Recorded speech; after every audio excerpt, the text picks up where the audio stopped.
Президент Украины Петр Порошенко получил от стамбульского патриарха Варфоломея Томас документ о церковном самоуправлении. У киевских властей есть признанная по крайней мере одной канонической структурой незалежная православная церковь. Теперь неизбежно начнется очередной виток дележа имущества, скорее всего, с человеческими жертвами. И эти жертвы на совести тех, кто добивался Томоса. История получения Томоса детально освещалась в газете «Взгляд». Если вкратце, то на протяжении десятилетий Константинопольский патриархат, самоназывающийся также Вселенским, игнорировал претензии раскольников из Киевского патриархата на самостоятельность, как и все остальные признанные друг другом православные церкви. В апреле 2018 года, то есть приблизительно за год до президентских выборов на Украине, патриарх Варфоломей резко изменил свою позицию и пообещал даровать Киеву Томос. Для этого он отменил решение Константинопольского патриархата от 1686 года о том, что киевских митрополитов назначает Московский патриархат. При всей сомнительности этого решения есть еще одна проигнорированная Стамбулом и Киевом деталь. Каноническая территория Киевской митрополии 17 века заметно отличается от территории, контролируемой Украиной сейчас. Но на подобные мелочи в Киеве и Стамбуле внимания не обращали. После этого процесс вышел на финишную прямую. Варфоломей сперва взял раскольничий Киевский патриархат под свое управление. Затем был проведен объединительный собор, который проигнорировала Украинская православная церковь Московского патриархата, и наконец 5 января в Стамбуле был подписан Томос, который 6 января, накануне Рождества, символически зачтут в Киеве.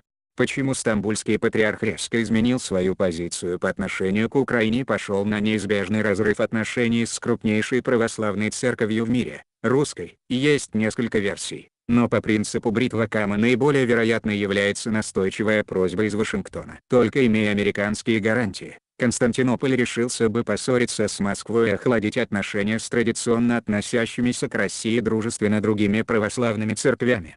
Впрочем, мало сомнений в том, что турецкие власти тоже ничего не имеют против этого объективно ослабляющего мировое православие решения. Решение принято. То, что ни русская православная церковь, ни каноническая украинская православная церковь, вся зависимость которой от Московского патриархата заключается в поминании патриарха Кирилла, не признают Томос, очевидно. Поэтому главный вопрос, что дальше? Не подлежит сомнению начало на Украине споров и столкновений по поводу церковной собственности и что важнее церковных святынь. Основной целью поддержанных Стамбулом раскольников будет захват Киево-Печерской лавры. Они пытались это сделать без Томоса, а с наличием документа их усилия удесятерятся. Самыми непростыми для украинских православных будут ближайшие месяцы до выборов нового президента Украины. Но кто бы потом не пришел к власти, ветеран Юлия Тимошенко или новичок Владимир Зеленский или кто-то третий, религиозная война на Украине продолжится.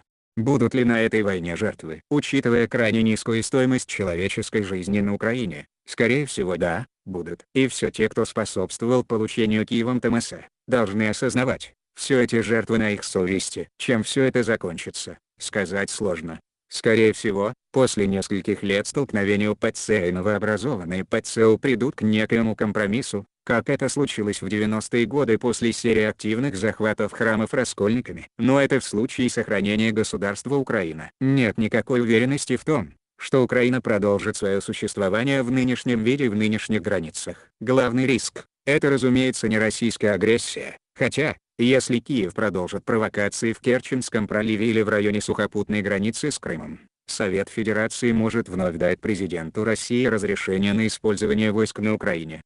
Нет, главный риск для Украины – это схлопывание государственных институтов из-за экономического коллапса. Как показывает опыт других стран, в условиях ослабления центральной власти усиливается влияние неформальных институтов, в том числе религиозных. Но когда и религиозные институты расколоты, уровень анархии и хаоса будет только возрастать. На Украине нет ни малейших предпосылок не только для экономического чуда, но и для минимальной нормализации ситуации. Закредитованность страны огромная, инфраструктура устарела и разрушается. Граждане хотят от властей только одного, чтобы от них отстали. Что же касается уверенности Порошенко и его сторонников в том, что Томос здорово навсегда и что украинские православные теперь окончательно оторваны от России, то она не имеет под собой ни малейших оснований.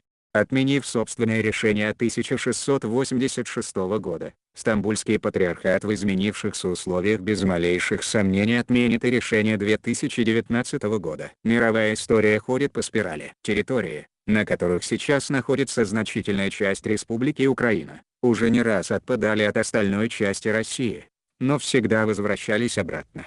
Вернутся и на этот раз.